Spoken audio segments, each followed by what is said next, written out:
Hello everyone, royal kitchen कट्टा या YouTube चॅनलवरती तुमचं मनापासून स्वागत आहे। आज आपण पोटॅटो स्माइली कसं बनवायचं ते बघणार आहोत। लहान मुलांच्या अगदी आवडीची ही रेसिपी आहे। चला तर मग रेसिपीला सुरुवात करूया। यासाठी इथं मी 4 उकडलेली बटाटे घेतलेले आहेत। आता याचे आपण साल काढून घेऊया। ही बटाटे आपण किसणीने किसून घेणार आहोत, त्यामुळे आपल्याला ही बटाटी जास्त गाढ ही उकडून घ्यायची नाहीत। इथं तुम्ही बटाटे कमी जास्त करू शकता। जर तुम्हाला जास्त पोटॅटो स्माइली बनवायचे असतील तर तुम्ही इथं बटाटे जास्त घ्यायचे आहेत। तुम्ही इथं बघू शकता मी सगळी बटाटी साल काढून घेतलेली आहेत। आता ही साल काढून घेतलेली बटाटे आपल्याला किसणीने किसून घ्यायची आहेत।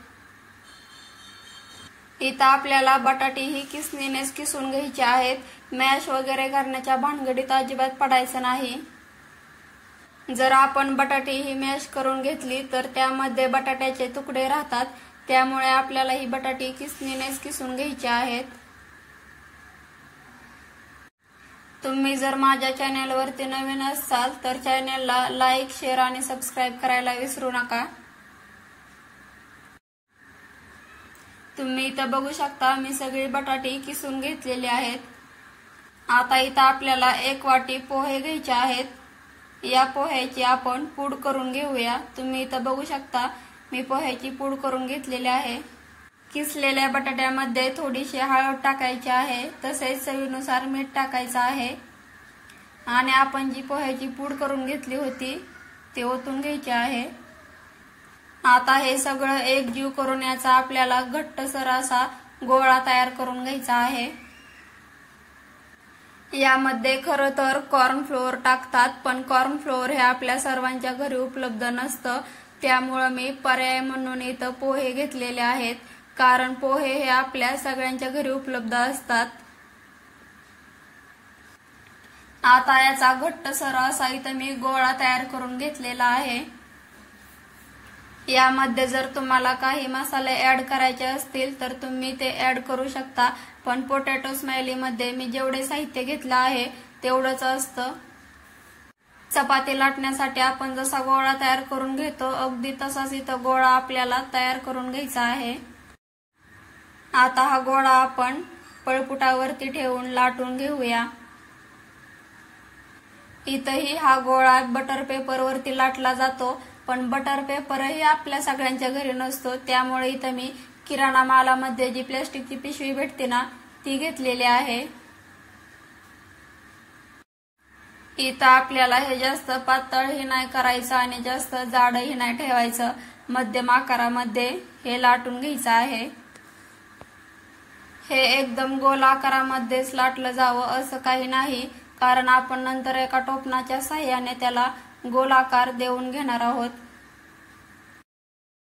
हे लाटून झालेलं आहे। आता आपण ही प्लास्टिकची पिशवी काढून घेऊया।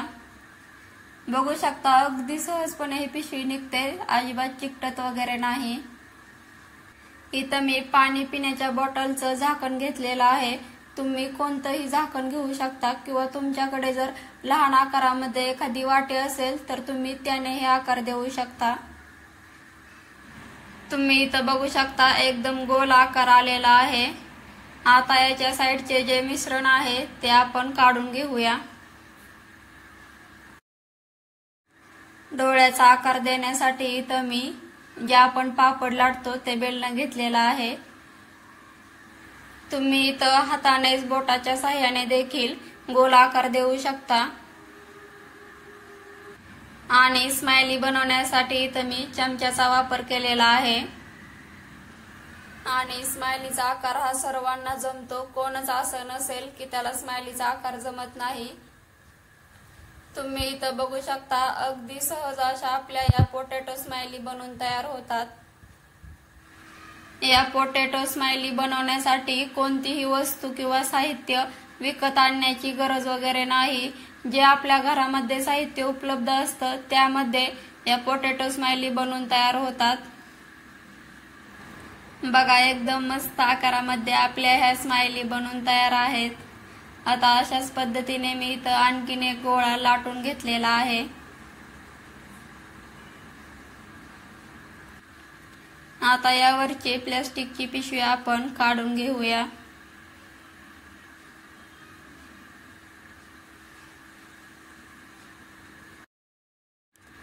आणि याच्याही गोल आकारामध्ये स्माइली बनवून घेऊया.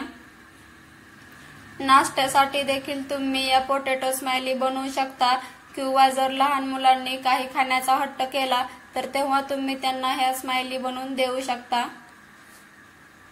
आता याला ह्या आपण स्माइली आकार देऊया. तुमच्याकडे जर पापड लाटायचं बेलन नसेल तर तुमच्याकडे पेन्सिलच्या आकारामध्ये जे काही असेल त्याने डोळ्याचा आकार देऊन घ्यायचा आहे. तुम्ही इथं बघू शकता मी सगळ्या स्माइली बनवून घेतलेल्या आहेत. आता आपण यांना फ्राय करायला घेऊया. यासाठी इथं मी तेल एकदम कडकडीत गरम करून घेतलेलं आहे. एक एक करून आपल्याला या स्माइली या तेलामध्ये सोडून घ्यायच्या आहेत. गॅसची फ्लेम ही आपल्याला जास्त हाय ठेवायची नाही, नाहीतर फक्त वरून त्याचा कलर बदलेल आणि आतून ते कच्चं राहील.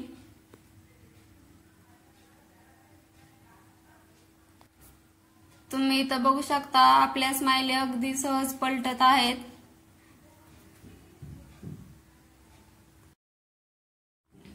आता आपण यांना पलटून घेऊया. तुम्ही इथं बघू शकता आपल्या स्माइली फ्राय झालेल्या आहेत. आता आपण यांना काढून घेऊया. तुम्ही आता आवाज ऐकू शकता.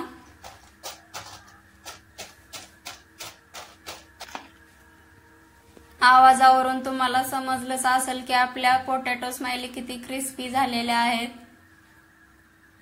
तर कशी वाटली तुम्हाला माझी ही रेसिपी कमेंट बॉक्स मध्ये नक्की सांगा. तुम्ही ही घरी नक्की ट्राय करा. चला तर मग भेटूया अशाच एखाद्या क्रिस्पी रेसिपी सोबत.